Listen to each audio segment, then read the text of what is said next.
Bonjour à tous, c'est Loser Killer qui vous parle donc pour une nouvelle vidéo collection aujourd'hui consacrée au thème Lego Rock Riders sorti en 1999. Donc je vous rappelle rapidement le concept d'une collection pour ceux qui ne le connaîtraient pas. C'est très simple, hein. Il s'agit de revoir ensemble l'intégralité ou presque des modèles d'une même gamme Lego et donc d'en parler de façon un peu générale, donner son avis dessus, etc., etc. Et donc à noter que pour Rock Riders, je ne possède hélas pas tous les modèles en physique. Donc cette vidéo sera divisée en deux parties. Une première partie consacrée à ce que j'ai dans ma collection et donc je vais vous montrer directement, et une seconde partie sur ordinateur où on reviendra donc sur les modèles que je n'ai pas pu vous montrer physiquement, ainsi que sur quelques petits extras. Voilà. Et donc rapidement, on va commencer déjà peut-être par le petit synopsis du thème, car en effet à l'époque, avec 90, Lego n'était pas encore très familier effectivement des licences originales avec un scénario poussé et complexe. Et donc Rock Raiders dénote un peu à la règle, vu qu'en effet on a une histoire, hein. On a un groupe de mineurs qui s'apprêtent entre guillemets à rentrer sur leur planète natale après avoir mené à bien leurs opérations de minage, sauf que catastrophe, ils sont percutés par une météorite, donc leur vaisseau est percuté par une météorite, et comme si cela ne suffisait pas, ils sont aspirés par un vortex qui les envoie paître dans une autre galaxie carrément avec un véhicule, donc un vaisseau qui est endommagé. Et donc s'ils veulent revenir, ils ont de la chance parce que juste à côté d'eux, il y a une planète qui a des cristaux, et donc si les mineurs récupèrent ces cristaux, ils pourront réparer leur vaisseau et ainsi repartir sur leur planète natale. Seul problème, effectivement, c'est que sur la planète, il y a des créatures qui, elles, veulent garder leurs cristaux, donc des monstres de pierre, mais ça, on aura l'occasion d'y revenir. Donc ça, voilà pour le petit synopsis qui fait le taf et donc qui nous permettrait effectivement de découvrir une équipe de personnages, là encore, chose assez rare pour du Lego à l'époque, hein, là encore, on en reparlera bien sûr dans cette vidéo, ainsi effectivement qu'une multitude de véhicules faits pour aller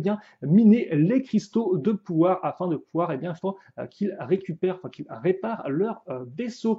Et donc justement, on va commencer avec le premier de ce véhicule que je possède. Il s'agit du 4940 The Granite Grinder. Donc en fait, qui sort un peu de petit mecha, donc qui reprend effectivement un système de mouvement de jambes sur rotation qui honnêtement date des Lego Space, donc d'il y a quelques années, ce qui est pas vraiment une technique, enfin, entre guillemets, un mécanisme extrêmement moderne, mais qui fonctionne et qui en plus permettent de mettre en avant les premières pièces spécifiques du thème sur lesquelles on reviendra, à savoir par exemple le cockpit ainsi que forcément la grosse pièce de foreuse qui, mine de rien, n'apparaîtra que dans deux sets. Pourtant, on pourrait se dire que pour des mineurs, des foreurs, ils ont besoin de ce type de pièce-là partout. Eh bien non, on ne la retrouvera que deux fois dans tout le thème. Et ce qui est plutôt cool avec ce véhicule-là, effectivement, c'est la présence, je trouve, de petits réacteurs à l'arrière du modèle. Donc on peut vraiment imaginer effectivement que le modèle ne peut pas que marcher, mais peut aussi sauter, taper des petits coups de boost effectivement dans les galeries souterraines. Et donc ce véhicule, comme beaucoup d'autres, est piloté effectivement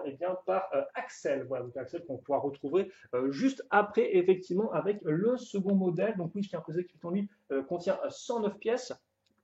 Et le second modèle, le 4150, le Loader Dozer, lui en contient 90. On retrouve donc effectivement notre petite figurine de Axel que voici. Et là, en effet, on est face à un véhicule entre guillemets de chantier un peu plus classique avec l'espèce de.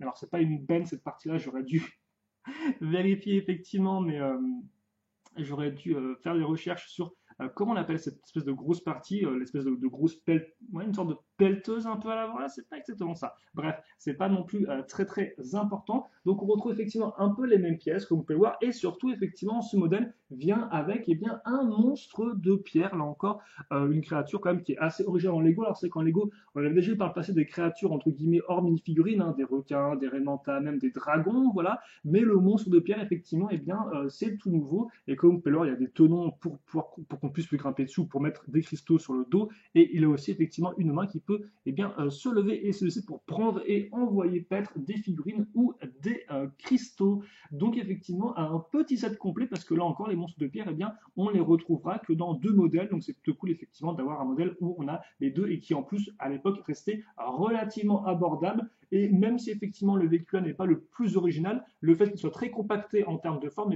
le rend vraiment intéressant. Et par contre, je suis en train de me rendre compte que, hélas, hop là, ça se met comme ceci. Voilà, la petite lumière. Voilà, mes clips visiblement ont bien du mal à tenir en place. Donc ça, c'est notre second petit modèle. Le troisième, c'est celui-ci. Il s'agit du 4960, le Chrome Crusher, donc il contient 168 pièces. Et donc on a à nouveau Axel aux commandes, mais pour un véhicule un peu plus gros, et là encore, qui est relativement différent des deux véhicules qu'on vient de voir, vu que là, on a un véhicule qui est beaucoup plus en longueur, beaucoup plus à plat aussi, avec un cockpit presque qui va toucher le sol. Et surtout, c'est le second véhicule qui aura le droit à la pièce de foreuse. D'ailleurs, pièce de foreuse et pièce entre guillemets un peu de projecteur d'onde, on dirait ça comme ça, qui sont interchangeables. Vous pouvez les mettre à gauche ou à droite, il n'y a pas de souci. Et je me rends compte que là encore, hop là, il y a plein de pièces qui ne peuvent pas tenir tout droit, c'est quoi ça? Et aussi, autre élément sur lequel on va revenir, c'est effectivement le laser qui a été introduit avec ce thème-là et qui marche vraiment. C'est un système effectivement de pied. Alors là, on va rien pouvoir voir parce qu'on a une très bonne lumière naturelle, mais ce qui fait que forcément, on ne voit pas grand-chose.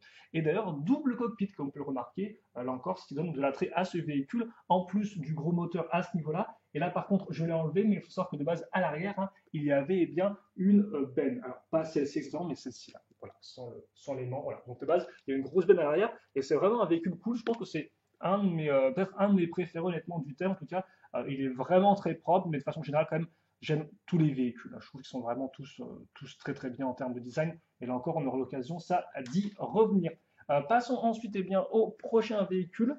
Alors, il s'agit effectivement du 4980, le Tunnel Transport. Et donc, eh bien, c'est un véhicule aérien, ce qui est relativement rare pour être signalé. Alors, on aura beaucoup de petits véhicules, un peu de type planeur ou qui peuvent un peu voltiger, mais des gros véhicules aériens, c'est le seul dans ce genre-là. Et il est relativement unique en son genre parce qu'effectivement, eh bien, déjà, comme on peut le voir, il a un système de double, voire même quadruple ellipse. Si on regarde effectivement de haut, voilà un peu à quoi ça ressemble. Excusez-moi pour les vibrations. Et surtout, là, vous ne pouvez pas le voir, mais en fait, il y a aussi un système de dropship. À savoir qu'effectivement, il peut larguer soit des conteneurs, comme ceci, hop là, soit effectivement un véhicule. Et le tout grâce à un système d'aimants. Là encore, les aimants, ce n'est pas nouveau dans du Lego. C'est une vieille.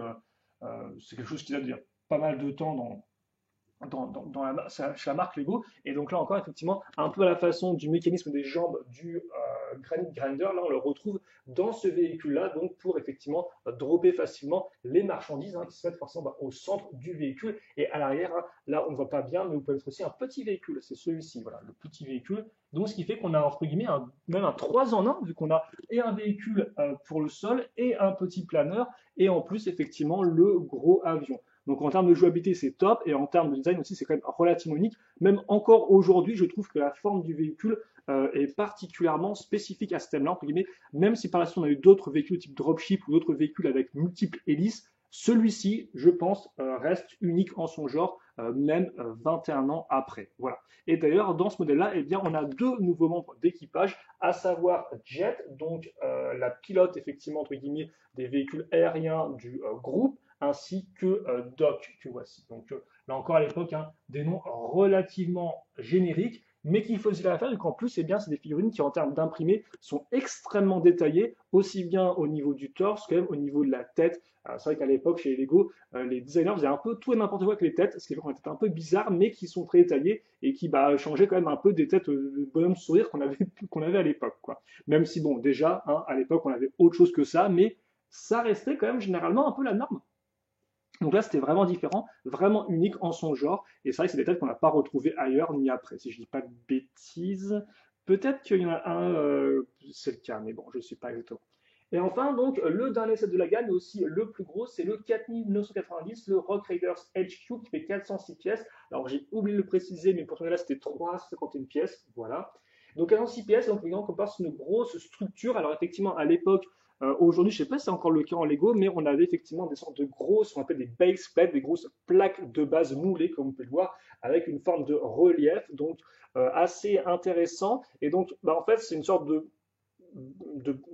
plaques de base qui a entre guillemets des sortes d'encoches, 4 encoches sur les coins, et donc dans lesquelles eh bien, on va travailler des sortes de petites structures qu'on pourra facilement enlever. Donc là, vous avez effectivement eh bien, un petit héliport entre guillemets, dans lequel on mettra le véhicule qui est tout là-bas. Comme je vous disais, capitaine, il y a des petits véhicules dans tous les sens. Il est ici aussi. Voilà. L'autre, c'est effectivement quelque chose pour casser les rochers, un laser. Vous avez aussi une grue ici qui fonctionne très simplement avec des petits éléments techniques, hein, donc qui peut pivoter, qui peut se lever et se baisser. Et enfin, on retrouve le laser pour la seconde et dernière fois dans ce modèle-là, tout comme aussi d'ailleurs eh bien, la présence d'un monstre de roche, hein. On aura aussi un petit véhicule, voilà, comme ceci. Et là, vous avez aussi de quoi eh bien, faire tomber la cargaison de rochers. Donc forcément, comme c'est une structure entre guillemets de mineurs, elle est relativement ouverte, hein, c'est pas vraiment une structure fermée type commissariat de police ou autre de ce genre-là. Après, ça reste sympathique, c'est pas non plus trop mon kiff, mais ce que j'aime bien par contre, c'est le passage, l'espèce de passage, comme vous pouvez le voir là, entre ici et là. Le seul problème, c'est que bah, effectivement, les passages au-dessus ne mènent à rien, à moins éventuellement effectivement d'enlever, par exemple, les outils ici et de mettre d'autres plaques par la suite. Et c'est vrai qu'en dessous, hélas, en fait, le pont est extrêmement bas, ce qui fait que par exemple, on pourrait se dire, ah ben en fait, c'est pour que la voiture comme ça passe. Et en fait, oui, elle peut passer, mais elle peut passer sans pilote. Donc c'est un peu dommage. J'aurais peut-être aimé effectivement qu'il s'en accommode pour que ce soit vraiment un peu plus jouable, mais bon, c'est pas le cas. Et là encore, effectivement, la benne de base n'est pas fournie dans ce set-là, hein. Elle vient avec eh bien, le Chrome Crusher. Donc voilà effectivement pour les modèles. Et donc oui, là par contre, on peut noter, on a deux autres personnages qu'on n'a pas vu auparavant. On a Bandit qui est ici, enfin Bandit, voilà, et on a au-dessus là l'ingénieur. Il s'agit de Sparks. Sparks a une petite tenue orange, et là on ne voit pas trop de loin. Et c'est vrai que Sparks, je me demande si Sparks il n'est pas genre exclusif à ce set-là. Parce qu'effectivement, là, ce que je ne vais pas vous montrer, c'est principalement deux modèles, deux petits modèles. Il y en a un où il y a Bandit et l'autre où il y a Jet. Mais Sparks, je crois que vous peut-être le trouver uniquement dans le pack de figurines et peut-être dans ce modèle-là et dans d'autres trucs spéciaux excusez-moi, qu'on verra juste après. Donc voilà effectivement pour les différents modèles.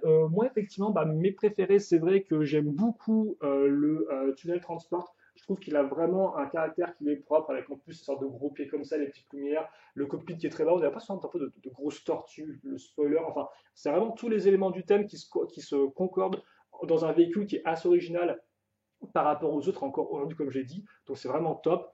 Idem aussi pour le Chrome Crusher que j'aime beaucoup. Mais honnêtement, même celui-là, le petit mecha, je trouve très original. Je trouve qu'effectivement, un mecha avec comme ça une foreuse directement à l'avant du pif, c'est quand même relativement rare parce qu'effectivement, c'est pas un mecha traditionnel comme c'est plus un walker, en fait, c'est plus un marcheur. Or maintenant, c'est vrai que généralement, on a quand même plus des mechas avec des bras, des jambes, etc., des têtes, etc. Et donc c'est vrai qu'on n'a pas vraiment l'occasion de retrouver ce type de design-là qui est entre guillemets presque un mixte entre un vaisseau spatial et effectivement eh bien, un robot. Et même lui qui est beaucoup plus classique, comme j'ai dit, je trouve vraiment sympa. Et donc voilà un peu le thème dans son ensemble. Donc un peu à quoi ça ressemble. Là encore, il manque principalement des petits véhicules, mais vous avez la majorité de tout ce qui est un peu gros modèle. Et donc rapidement, effectivement, on va revenir sur les pièces du thème, parce qu'en effet, ce qui est assez intéressant de noter, c'est que ce thème-là a amené avec lui beaucoup de pièces, certaines qui sont restées exclusives à ce thème-là, qu'on n'a jamais revu ensuite, et d'autres effectivement qui ont été un peu plus polyvalentes. Et donc justement, ces pièces-là vont être vraiment importantes, parce qu'en fait, c'est vraiment elles qui vont donner en fait eh bien, tout le cachet au thème, parce qu'au final, si vous retirez ces pièces très spécifiques, eh bien, il reste principalement des plaques et des briques de base, tout ce qu'il y a de plus traditionnel. Donc, on va déjà commencer avec les pièces qui sont apparues dans le thème là et qui ne sont plus apparues nulle part ailleurs ensuite, à commencer forcément par le cockpit, donc avec la partie supérieure et la partie inférieure, hein, à l'espèce de grosse forme qui part comme ça à l'avant. Ça, on le retrouve en fait bah, sur tous les véhicules qui sont de taille plus ou moins moyen grand. Et donc, bah, forcément, ça va homogénéiser l'ensemble du thème et surtout donner un design qui est vraiment unique à ce thème-là, que vous ne retrouverez bah, jamais ailleurs. Donc, bah, forcément, les pièces n'ont jamais été réutilisées. Donc, forcément, ça aide bien. La pièce de foreuse aussi, hein, qui n'aura pas été réutilisée, tout comme celle de laser. Et enfin, le monstre des roches, logiquement, effectivement, n'a pas été réemployé par la suite. Car effectivement, il faut savoir que c'est un thème qui a duré 2 ans, ou on devrait peut-être même dire 1 an et demi, donc 1 an avec tous les modèles et une autre année ensuite avec quelques modèles promotionnels. Donc, bah, forcément, on n'a pas vraiment l'occasion de retrouver ces pièces-là dans une seconde vague. En fait, il y a pas vraiment de seconde vague à ce thème-là, ce qui fait que, bah, une année, c'était fini, quoi. Donc, il y a des pièces comme ça qu'on n'a pas revues ensuite. Et après, on a effectivement des pièces qui, par contre, là, on les a revues alors de façon plus ou moins, plus ou moins importante, hein. Par exemple, la base de ces véhicules-là, hein, c'est par exemple celui-ci et celui-ci, il y a une sorte de grosses pièces de base que vous pouvez voir ici, hein. Ça, on le retrouvera honnêtement sur un ou deux véhicules par la suite. Idem aussi pour les fameux, ce que moi j'appelle les pare-chocs ou les spoilers. C'est effectivement la partie qu'on retrouve sur le côté du véhicule, là, cette espèce de grande pièce ici, qu'on retrouve aussi en guise de spoiler hein, sur le tunnel transport ou le granite grinder. Hein. Vous pouvez l'avoir avec effectivement le même imprimé à rayures. D'ailleurs, effectivement, c'est qu'il y a beaucoup de pièces qui ont un imprimé tout nouveau pour ce thème-là, hein, que ce soit effectivement les imprimés à rayures qu'on retrouvera aussi sur cette pièce-là, ou encore effectivement ceux sur les pièces comme ça en turquoise. Et d'ailleurs, les couleurs, on y reviendra juste après. Autre pièce qui est revenue ensuite après avoir été introduite dans ce thème-là, c'est les grosses pièces de Ben, forcément. Aussi les pièces, bah, voilà, les pièces que moi j'appelle les pièces de pied, hein, ce sont ces pièces-là, comme ça un peu circulaires, qui forcément ont un côté très mécanique et donc on retrouvera dans quelques autres modèles. Là encore, généralement, ça se compte sur les doigts d'une main, voire deux pour certaines pièces. Donc elles restent quand même relativement rares et assez peu utilisées. On a aussi effectivement les pièces charnières. Alors les pièces charnières, ce que j'appelle les pièces charnières, ce sont ces sortes de petites pièces-là là, qui permettent entre guillemets de lever et baisser la partie supérieure du cockpit. Les hélices aussi. Ces pièces d'hélice, en effet, on ne dirait pas, mais elles sont apparues pour la première fois avec ce véhicule. Là, par contre, elles, forcément, elles sont réutilisées de nombreuses fois par la suite. On a aussi les pièces de roue, les grosses pièces de roue en plastique, là, comme ceci. Idem pour les rochers, forcément. Les rochers sont apparus avec celle-là, donc des rochers qu'on peut voir divisés en deux parties pour avoir un intérieur. Hein. Et ça, ce type de pièce-là, après, on le retrouvera utilisé pour faire des météorites, par exemple. Et enfin, on a aussi les jumelles. Alors, les jumelles, ce sont des accessoires de figurines, parce qu'en effet, comme on peut voir, il y a beaucoup d'accessoires de figurines qui existent, avec des sortes un peu de foreuses, tronçonneuses. On pourrait se dire effectivement que ces pièces-là ont été introduites avec Rock Raiders. Ce n'est pas le cas. Elles ont été introduites avec le sous-thème Lego City Rescue, donc du sauvetage, où ils avaient déjà besoin à l'époque de ces pièces-là. Et donc, j'aimerais bien vous trouver la paire de jumelles, mais hélas, là, je ne la vois pas. Elle est où, la paire de jumelles, entre guillemets, un peu plus technologique que ce qu'on avait auparavant. Euh, Excusez-moi, attendez, peut-être qu'on peut peut-être la trouver. Non, même pas là. Ah, c'est bon, hop là, on l'a là. Je vais vous montrer, comme ceci. C'est cette pièce-là qui est accrochée à la jambe.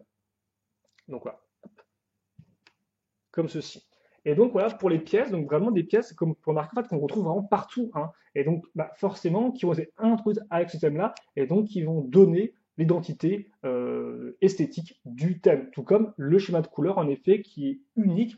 Alors il y a forcément une couleur qui ressort, c'est le turquoise. Hein. Le turquoise, qui, on pourrait se demander, est-ce qu'elle a été introduite avec ce thème-là? Non, ce n'est pas le cas. Elle a été introduite dans le système Lego l'an d'avant, donc en 98, dans du technique, dans le sous-thème compétition, si je ne dis pas de bêtises. Et donc après, on l'a vu en Lego System, avec donc des tours normaux, dans effectivement ce thème Rock Raiders. Et en fait, après, par la suite, on a très peu revu le turquoise jusqu'à sa disparition en 2008. Effectivement, à l'époque, la petite histoire, c'était qu'il y avait le thème Lego Exoforce, un sous-thème Lego d'action avec des mechas. Et à un moment, effectivement, Lego, en fait, ce qu'il faut savoir, c'est que ils ont un parc de couleurs qu'ils produisent en même temps. Et donc, des fois, ils doivent en supprimer d'autres pour en ajouter des nouvelles, en fait. Si vous voulez, ils ne peuvent pas faire toutes les couleurs qu'ils veulent en même temps. Et donc, à un moment, il a fallu supprimer une couleur pour mettre du violet. Et donc, c'est le turquoise qui a disparu. Mais honnêtement, c'était pas vraiment une grosse perte, vu qu'à l'époque, comme je l'ai dit, hormis Rock Raiders, par la suite, très peu de thèmes Lego ont réutilisé des pièces turquoises. Et après, il faudra attendre effectivement, eh bien, à nouveau 10 ans, hein, donc pour retrouver le turquoise maintenant dans des sets comme par exemple, on a eu le Diner américain il y a quelques années, on a aussi eu du turquoise par exemple en Ninjago dans le thème Prime Empire, ou encore effectivement, si je ne dis pas de bêtises, peut-être même dans le thème en 2021 de l'île inconnue, si je ne me trompe pas. Donc le turquoise, encore toute une histoire. Et effectivement, le turquoise, vraiment avec ce jaune et ce marron qui contrastent ensemble et en plus du gris. Et là encore, effectivement, c'est un schéma de couleur qui va vraiment, là encore, entre guillemets, distancier ce thème de même ce qui se fait aujourd'hui, parce que c'est vrai qu'après, on va le voir ensemble, mais on a eu d'autres thèmes qui vont reprendre cette thématique un peu du mineur, mais aucune la même esthétique, d'une part du fait des pièces, mais aussi du fait du schéma de couleur. Parce qu'en effet, maintenant, c'est vrai que par exemple, les thèmes Lego d'action, souvent, bah, les héros ont des couleurs claires, les méchants ont des couleurs foncées, afin qu'on puisse vraiment les distinguer facilement. Or, comme peur, à l'époque, il n'y a pas vraiment ce concept vraiment de méchant, il y a quelques monstres de roche pour c'est protagonistes, mais en fait, les véhicules des héros, eh bien, ils avaient aussi des couleurs qui étaient extrêmement sombres, du gris clair, du gris foncé, c'est terne, du marron, et effectivement, quelques pointes de turquoise et de jaune pour rehausser ça. Mais ça fait qu'au final, eh bien, on a un thème qui a des couleurs qui sont extrêmement sérieuses. On a presque un côté, je dirais, presque militaire, en fait, un peu à tout ça. Donc, on a vraiment ce côté véhicule utilitaire avec cette teinte grise foncée et gris clair, ce qui fait que, ben, Justement, ça, on ne le retrouve pas aujourd'hui avec les couleurs plus claires qui sont utilisées maintenant dans les thèmes d'action. Et donc, eh bien, ça pose un peu le thème. Il a un côté vraiment un peu sérieux qui s'en dégage. Et surtout, comme je vous dis, ça fait que, eh bien, ce thème-là reste unique encore aujourd'hui du fait de ses caractéristiques. Mais je commence un peu à radoter. Donc, effectivement, je pense que tout est dit pour le thème entre guillemets en version physique, là ce que je peux vous montrer actuellement et ce sur quoi effectivement je peux un peu déblatérer. Donc il est maintenant temps effectivement de passer aux extras. Donc on va continuer à parler de Rock Raiders. On va voir tout de suite effectivement les modèles que je n'ai pas pu vous montrer ainsi que quelques petits extras afin effectivement de continuer encore un peu à vivre, enfin à expérimenter entre guillemets ça, ce thème que je pense peut-être la plupart d'entre vous n'ont pas connu à l'époque. Et pour ceux qui l'ont connu, eh bien, ça leur permettrait de revenir entre guillemets un peu en enfance. Euh, un peu de nostalgie ne fait jamais de mal. On se retrouve donc sur le PC et on va perdre plus de temps que ça. On va commencer directement avec les modèles donc, que je n'ai pu vous montrer physiquement. Et donc on démarre avec l'année 1999 avec trois boîtes de jeux, à commencer par la 4910, donc le Overscoot, 40 pièces, 3 dollars d'époque. Donc bon, j'ai pas cherché à convertir en euros, c'est plus pour donner un peu un ordre d'idée du coup des modèles. Et donc comme on peut le voir, eh bien, le modèle entrée de gamme, c'était Jet à bord d'un petit véhicule volant, donc un peu du même genre que ce qu'on a pu voir avec soit le tunnel transport ou le QG général des Rock Raiders. Donc effectivement, c'est vrai que moi à l'époque, ce modèle-là, je l'avais, et donc je pense que la plupart des enfants qui n'avaient pas non plus des masses de thunes, ils ont dû avoir Jet en guise de première figurine pour Rock Raiders, effectivement, si c'est le modèle entrée de gamme, par lequel ils ont commencé le thème. Mais il y avait aussi un poil plus cher, le 4920, le Rapid Rider avec 39 pièces pour 4 dollars, donc 1 dollar de plus, ce qui fait effectivement que vous auriez aussi pu éventuellement avoir celui-là. Et donc ça, c'est un modèle qui est particulièrement intéressant parce qu'en effet, déjà, on retrouve Bandit, mais surtout, on a entre guillemets le seul véhicule Rock Raiders fait pour aller sur l'eau, parce qu'en effet, on a vu ensemble des véhicules donc pour le sol à roues ou à pattes, hein, avec l'espèce de Granite Grinder. On a vu des véhicules aériens et donc là effectivement un troisième type de véhicule pour Bandit qui justement lui est un spécialiste entre guillemets de la navigation sur l'eau entre guillemets. Nous avons le Rapid Rider. Donc c'est quand même plutôt cool. Je ne peux pas vous dire par contre si les pièces de ski étaient introduites ou pas avec le thème. En tout cas c'était quand même assez intéressant et là encore moi c'est un modèle que je possédais à l'époque, donc j'étais assez content d'avoir cette pièce là. Enfin, le 4930 The Rock Raiders, tout simplement, donc 46 pièces, 6 dollars, qui est en fait un modèle, un pack de figurines contenant les 5 membres du groupe des Rock Raiders avec quelques accessoires en plus. Et c'est quand même plutôt cool parce que c'est-à-dire qu'effectivement, ça vous permettait d'obtenir toutes les figurines du groupe, qui étaient quand même assez charismatiques et comme je l'ai dit, assez originales pour l'époque, vraiment uniques encore aujourd'hui, en un seul petit modèle qui coûtait pas non plus trop cher. C'est un peu comme si aujourd'hui, par exemple, vous aviez un modèle Lego Ninjago avec les 6 ninjas de la vague en un seul modèle qui coûtait une dizaine d'euros, voire un peu moins. Alors bien sûr maintenant les figurines sont un peu plus détaillées, elles ont un peu plus d'accessoires, mais effectivement c'est quand même plutôt cool d'avoir ça à l'époque et je pense là aussi que j'ai dû l'avoir parce qu'en effet dans ma collection je me souviens avoir par exemple l'ami Sparks, Doc et même Axel. Or je n'avais à l'époque quand j'étais enfant aucun des gros modèles que vous ai présentés juste avant. Effectivement tout ce que je vous ai montré avant, c'était uniquement ce que je me suis procuré très récemment, parce qu'effectivement, à l'époque, moi, les gros modèles, un peu comme vous, avec Ninjago et d'autres thèmes Lego, je suppose, je bavais devant, mais je ne pouvais pas vraiment me les procurer, donc, j'avais le droit au petit modèle entrée de gamme, et puis c'était à peu près tout, à part pour les anniversaires et autres, et Noël, où là j'avais le droit à mon gros modèle, mais c'est vrai que Rock Raiders, c'était 99, donc à l'époque déjà je commençais un peu à partir vers autre chose que du Lego, plus vers du jeu vidéo, donc c'est vrai que voilà, quand j'étais enfant, moi j'avais ces trois modèles-là, et puis c'est tout, c'est déjà très bien, et déjà à l'époque j'étais très content d'avoir des figurines comme ça, des imprimés, des casques, ces nouvelles pièces-là et tout, qui étaient vraiment super intéressantes à manipuler. On continue en 99 avec des modèles promotionnels en sachet, sorti peut-être uniquement au Japon par l'intermédiaire de Kabaya, qui est fabricant de sucreries, un confiseur, si je dis pas de bêtises. Ils ont souvent eu un partenariat avec Lego au fil des années, pendant en tout cas les années 2000, je sais pas si c'est encore d'actualité. En tout cas, effectivement, on retrouvera le 1914, le Light Over 25 pièces avec jet, là encore aux commandes et bien d'un petit véhicule aérien. Ensuite, le 1275, le Shenso Bulldozer 22 pièces avec Bandit aux commandes d'un petit véhicule à pneus. D'ailleurs, comme on peut le voir, c'est avec les véhicules avec des vrais pneus, on n'a eu que deux dans les gros modèles, et c'était des véhicules un peu plus taille moyenne. Là, c'est la première fois effectivement qu'on a un petit véhicule. Le hélicoptère transporte 22 pièces, donc un autre hélicoptère en plus du transport pour Doc, donc un hélicoptère une place à sympatoche. On retrouve en plus les fameuses pièces imprimées Rock Raiders, bien évidemment, avec les fameuses rayures. Enfin, le 1277, le Drillcraft, 27 pièces. Alors, je suppose que c'est un véhicule volant, mais c'est quand même qui fait très très plat par rapport à celui-ci. Donc, on retrouve effectivement Sparks. Et comme vous pouvez le voir, chacun de ces modèles possède une version, un modèle alternatif que vous pouvez aussi construire avec les mêmes pièces, ce qui est plutôt cool. Et ce qui là encore, eh bien, vous donne d'autres possibilités de jeu. Par exemple, là, l'hélice passe à l'arrière, ce qui est quand même plutôt cool, je trouve.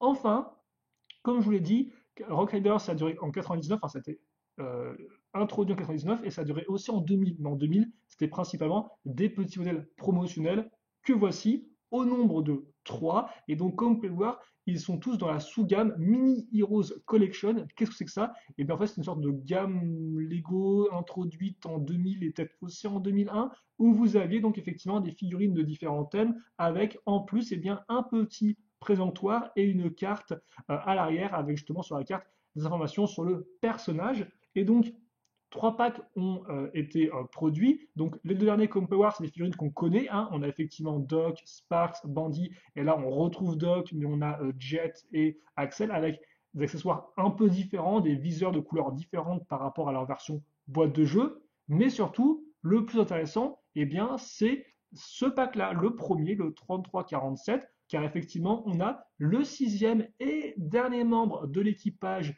Rock Raiders. Il s'agit du chef qui lui reste effectivement dans le vaisseau qui coordonne eh bien l'action des Rock Raiders dans le cœur de la planète pour récupérer les cristaux. Et effectivement, bien, cette figurine-là, elle est exclusive à ce set.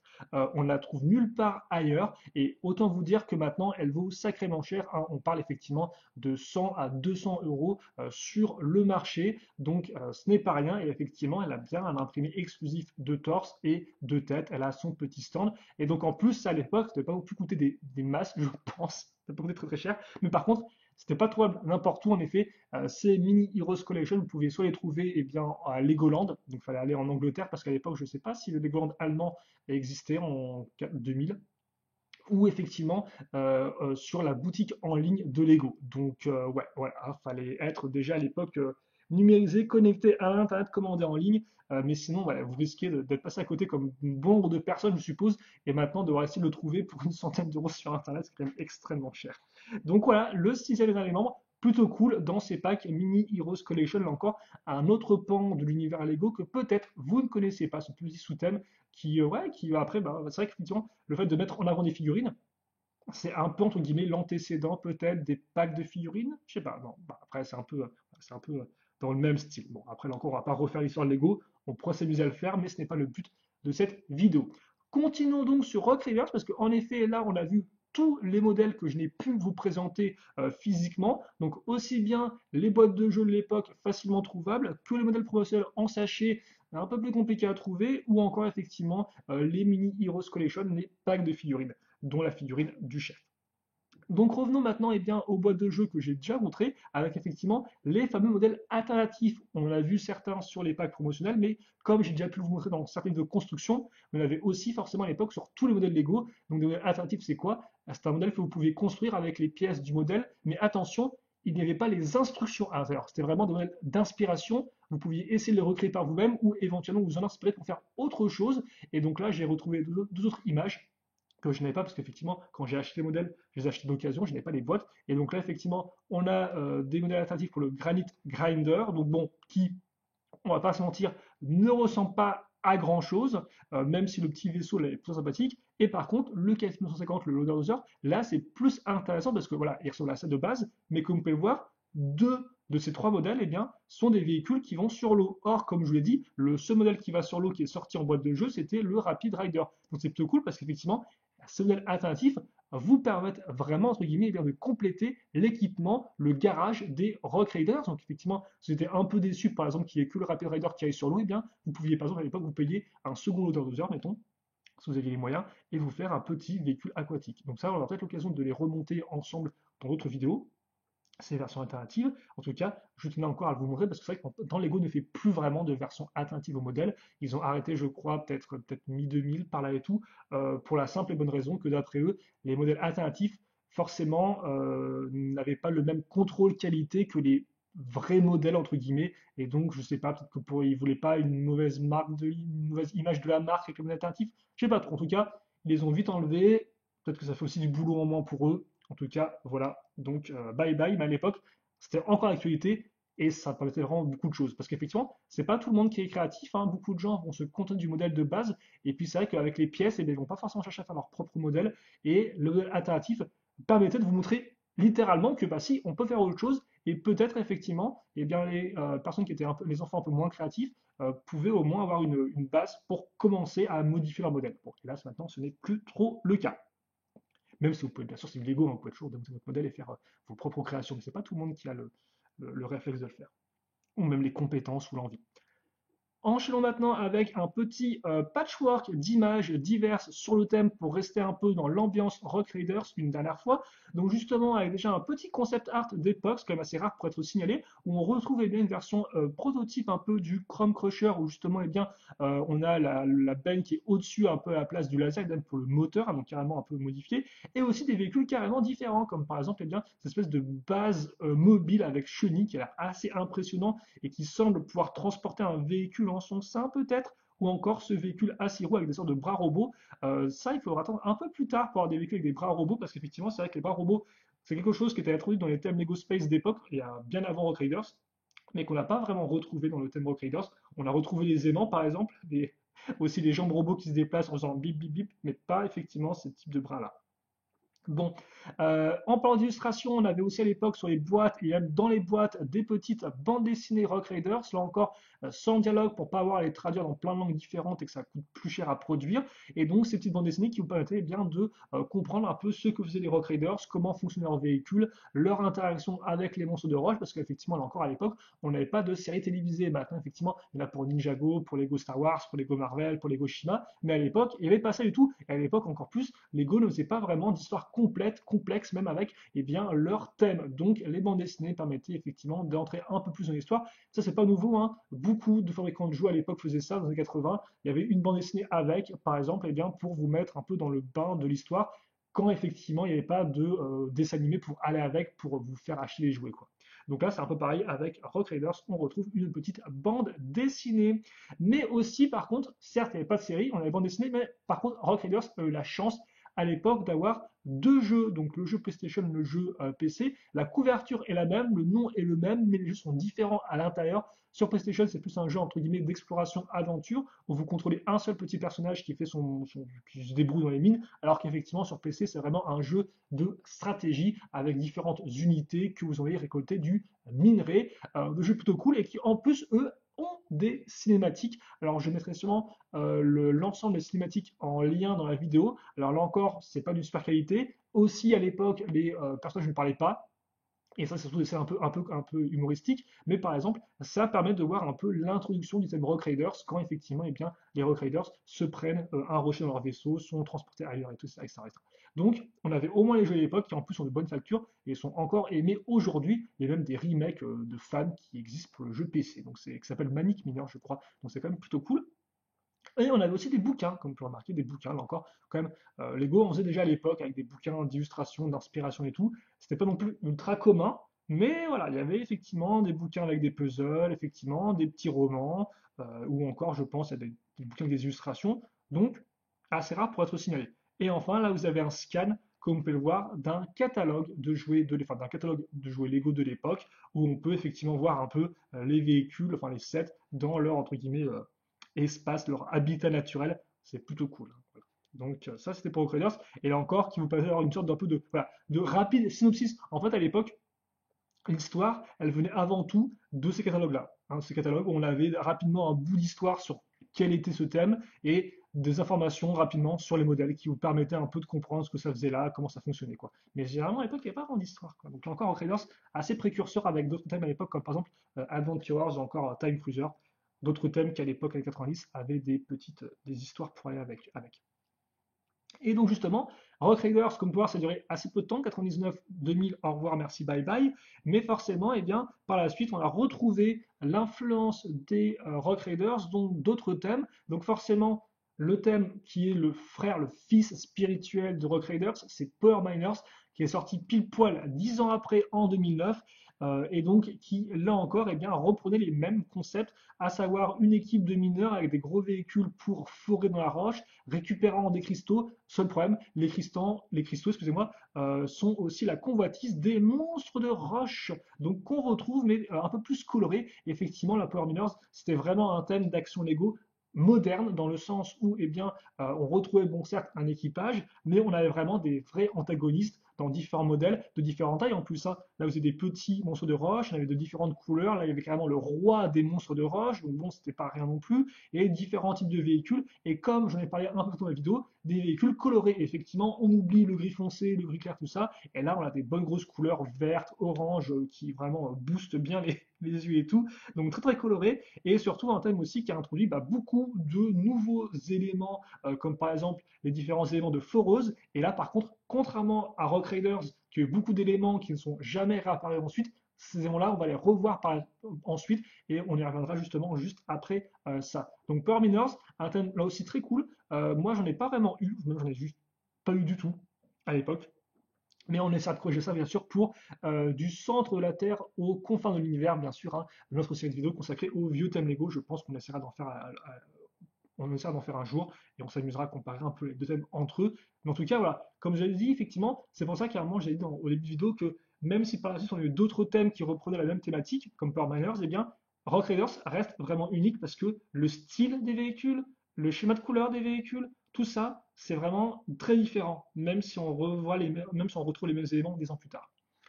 Ensuite, on a eu tout ce qui est des sous-thèmes Lego City. Donc déjà en 2012, on a eu un premier sous-thème, mais qui n'était pas non plus trop mineur, forage. On avait beaucoup plus de véhicules un peu chantier classique, j'ai envie de dire, avec quelques éléments effectivement ouais, un peu de mineur et tout. Il y avait à peu près une dizaine de modèles, un peu moins dans l'idée, un peu moins de dizaine de modèles. Et puis ensuite, en 2018, 6 ans plus tard, on a retrouvé un sous-thème avec là encore moins de. C'était un sous-thème en 3-4 modèles, mais par contre, le côté mineur était beaucoup plus mis en avant, je trouve. Par exemple, ce véhicule-là qui est vraiment très spécifique, comme vous pouvez voir, et qui est quand même plutôt cool en design, encore celui-ci euh, que vous pouvez apprécier ici. Donc, ouais, effectivement, 99 pour Rock Raiders, 10 ans plus tard en 2009, Power Miners, 2 ans plus tard, un sous Theme City, et 6 ans plus tard, un autre sous Theme City, maintenant en 2021. Bon, bah, à voir, hein. Peut-être qu'effectivement, ils ont loupé le coche d'effectivement de faire un truc en 2019 pour les 20 ans après Rock Raiders. Donc, honnêtement, c'est vrai qu'on peut se demander est-ce qu'on retrouvera un jour un sous-thème entièrement consacré aux mineurs. Alors, je ne sais pas du tout si effectivement Power Mineur c'est assez bien vendu pour ça. Et là, je me rends compte que même le logo du thème est une référence au thème à Rock Raiders, hein, très clairement. Donc, on peut se demander. La réponse, c'est je sais pas. Je me demande, est-ce que c'est pas un peu trop spécifique, effectivement, d'avoir un sous-thème entièrement dédié au thème des mineurs? C'est peut-être le cas, effectivement, en dehors de City. En attendant, l'influence de Rock Raider se fait encore un peu sentir aujourd'hui parce qu'en effet, à défaut d'avoir un sous-thème à part entière, eh bien, forcément, il y a des éléments qui vont, entre guillemets, polliniser d'autres thèmes. Et ce sera effectivement notre dernière petite planche du jour, car comme vous pouvez le voir, eh bien, des foreuses, on en retrouve dans plein de thèmes. Donc, effectivement, les fameuses foreuses introduites par Power Miners, on les retrouve eh bien, dans l'Atlantique avec un sous-marin qui a une grosse foreuse, par exemple, ou encore Ninjago avec un véhicule foreuse, c'était en 2013. Ça, Ultra Jones, de même. Même Hero Factory aura le droit effectivement à ces pièces-là qu'on va retrouver ici. Ou encore Shimano avec un mecha, qui a une foreuse 1, ça change un peu effectivement du Walker, du Granite Grinder qu'on a eu à Rock Raiders il y a tant d'années, hein, ça c'est beaucoup plus complexe. Même Nexus Nice ou encore Junior très récemment avec un double véhicule où on retrouve effectivement des foreuses. Alors certes, c'est avant tout la pièce de foreuse, des fois c'est pas vraiment l'esprit Rock Raiders qu'on retrouve dedans, mais c'est quand même Rock Raiders effectivement qui a un peu lancé tout ça. Et donc c'est pour ça que encore aujourd'hui, eh bien, ça reste un thème assez intéressant, assez important, et qui en plus, malgré les années, comme j'ai dit, eh bien, reste vraiment unique en son genre, avec son schéma de couleurs, avec ses formes, avec ce qu'il a amené effectivement au niveau de Lego en général, même s'il y a beaucoup de pièces spécifiques qui n'ont pas été réutilisées ensuite, il y a quand même une sacrée influence, et au moins il aura influencé Power Miners, qui ensuite, eh bien, comme vous pouvez voir, c'est un peu disséminé dans plein d'autres thèmes encore aujourd'hui. Et donc voilà effectivement pour Rock Raiders dans notre série du centre de la Terre aux confins de l'univers. Alors Rock Raiders, on risque peut-être de retrouver le thème par la suite. Alors sûrement avec peut-être d'autres modèles qu'on n'a pas eu l'occasion de construire ensemble, éventuellement en modèle alternatif peut-être en live, on verra ça ensemble. Pas de review prévu pour le moment par contre. Donc voilà, mais voilà, Rock Raider, je pense qu'on peut un peu entre guillemets refermer le livre dessus pour le moment. On risque d'en reparler plus tard, je ne sais pas encore quand, mais je pense que là on a fait déjà un bon tour d'horizon du thème. Donc voilà, pour ceux qui ne connaisseraient pas maintenant, vous connaissez beaucoup de choses sur le thème. J'espère que vous avez apprécié découvrir ou même redécouvrir ce thème avec moi. Et donc voilà, il n'y a pas grand-chose de plus à dire là-dessus. On se retrouve plus tard là encore pour la suite de cette série. On retrouvera d'autres vieux thèmes Lego, mais par contre, effectivement, là, on risque de ne plus être sous terre, mais ailleurs. On verra, on verra. En tout cas, pour l'instant, je vous laisse un peu cogiter là-dessus, un peu deviner quel thème on fera ensuite. Moi, je sais déjà. Et puis voilà, n'hésitez pas dans les commentaires à donner vos propositions ou autres, et puis ce que vous pensez être le thème et tout. Et donc, en tout cas, nous, on se quitte là-dessus pour Rock Raiders. Merci à tous. S'il vous reste des questions, des commentaires, n'hésitez pas à les poser. J'y répondrai avec grand plaisir, comme d'habitude. Et puis, eh bien, nous, on se retrouve très prochainement pour une nouvelle vidéo. En attendant, portez-vous bien, passez une bonne soirée, non, une bonne journée, tout ce que vous voulez, je vais y arriver. Et à la prochaine. Salut à tous et à toutes.